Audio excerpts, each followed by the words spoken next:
If you've ever wanted to experience the far future, then cryonics might be the process for you.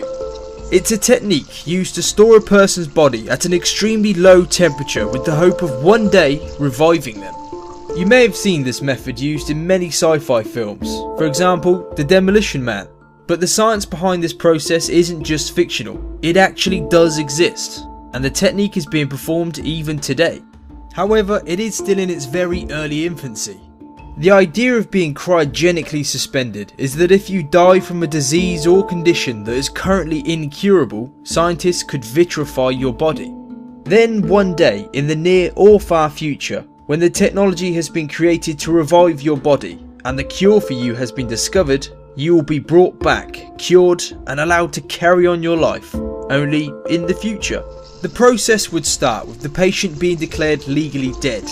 Then, an emergency response team from the cryonics facility they signed up to would stabilise the body, supplying the brain with enough oxygen and blood to preserve minimal function until they can be transported to the suspension's facility.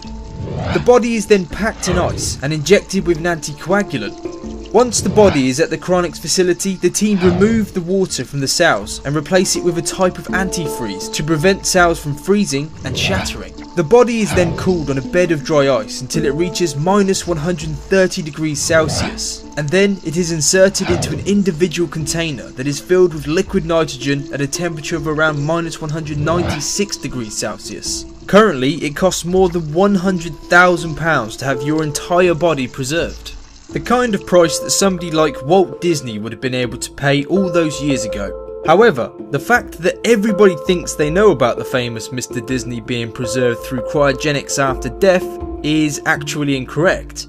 It is only an urban legend. Walt was cremated in 1966 after he passed away. In actual fact, James Bedford became the first human to be cryogenically preserved on the 12th of January 1967.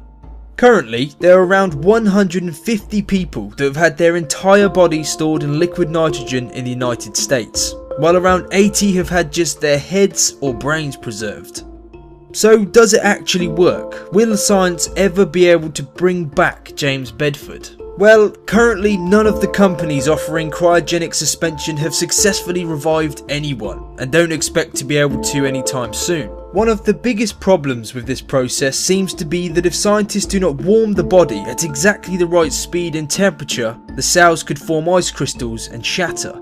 However, there are studies into some frogs that have a natural antifreeze in their cells which can protect them if they become completely frozen solid. This may one day be adapted to the human body, potentially solving this problem.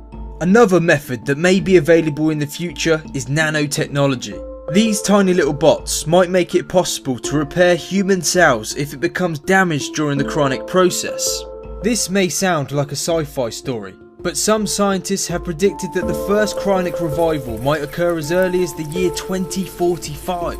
And currently there are more than 1,000 living people who have instructed companies to preserve their bodies after their death, in the hope that one day these scientists will bring them back from the dead.